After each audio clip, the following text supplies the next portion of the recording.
going to be solving equations. I put note cards on each of your desks, and we are going to review them. It's lesson 3.1, just in case anybody wondered. Please turn to page 62, and we will start reviewing them. Okay, so I would solve this equation by first adding 9 to each side, and then I would rewrite the equation. And then to get the r's all on one side, I would add 3r to each side. And then I'd be left with 13r is equal to a positive 9. And I would just divide by 13, which leaves me with 9 over 13.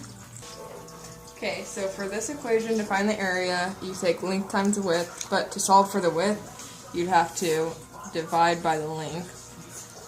And so area, or the width would equal area divided by the length. Mr. Min, I'm super confused. With my equation, I have a fraction on each side. How would I even solve that? Well, do you have the handout from class? I think so.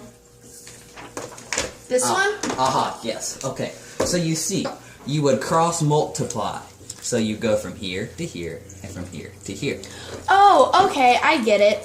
So if you cross multiply these, on one side you would have 3x, and on the other side it would be 2 times x, which would be 2x, minus 4 times 2, which would be 8. So then I would subtract 2x from each side to get x equals negative 8. Yes, that is correct. Good job, Miss Baxton. Woo! Okay, so to solve this equation, you have to subtract 3.7 from either side, and then you're left with negative v is less than or equal to 1.6, and you're going to divide all over by negative 1, and then you're left with v is less than or equal to 1.6. Did you remember to flip the signs?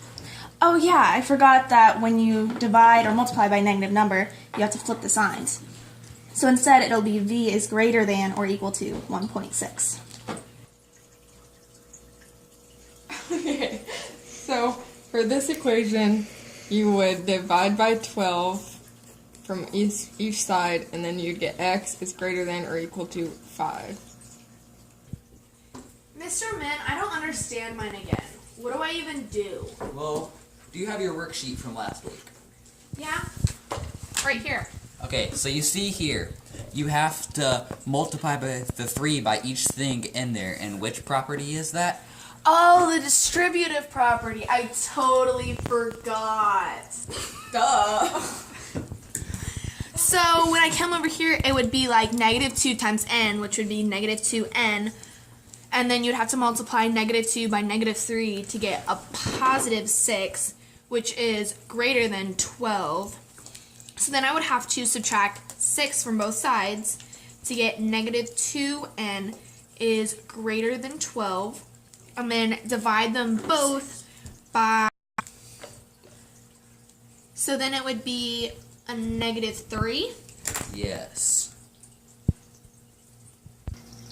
Okay, so those last 3 problems we did, children, was lesson 3.2, solving inequalities. So the next 3 problems we're going to be doing is a lesson about absolute value equations and inequalities. Let's get started.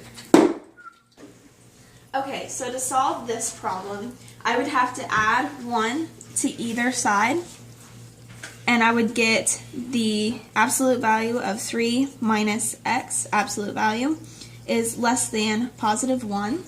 And then to solve this equation, I would have to split it up into 2 different parts. And I would do 3 minus x is less than 1. And I would also do 3 minus x is greater than a negative 1. And then I would just solve both of those. So I would add x to this side and add x to this side. So then I get 3 is less than 1 plus x. And then I would subtract 1, which would give me x is greater than 2 on this side. And then over here on this side, I would add x to either side again, and I would get 3 is greater than negative 1 plus x. I would add 1 to either side, and I would get 4 is greater than x. And those are my two answers. Mr. Min, Yes. what's the definition of absolute value? Does anybody in the class know the answer to Annie's question? Right here. Yes. It's a magnitude of a real number without regard to its sign. Correct. That is very good, Miss Liz. Does that answer your question, Annie? Thank you so much. You're welcome. Okay, so for this problem, absolute value of x is just x. So it'd be x minus 3 is equal to 10. And then you'd add 3 to both sides.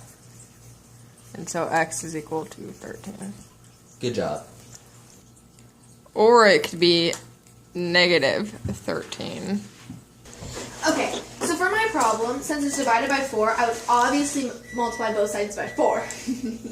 So, times 4 and times 4 to get 8 equals p plus 1.